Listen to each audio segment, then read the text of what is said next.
In a nutshell, in general, I don't want to see women in the public sphere. You mean they shouldn't hold political office? Correct. You mean you don't want to see them podcasting? Correct.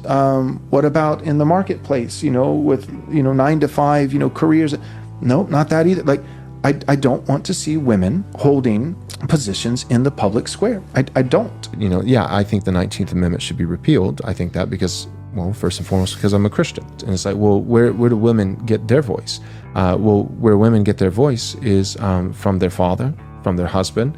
If they're not married, it's from their father. So as someone who would consider herself a pretty harsh critic of third wave feminism, someone who believes in biblical gender roles, especially when it comes to marriage, as someone who believes that women should not be pastors, a woman can have a teaching gift and she can lead women's Bible study, children's ministry, be a leader on a mission field.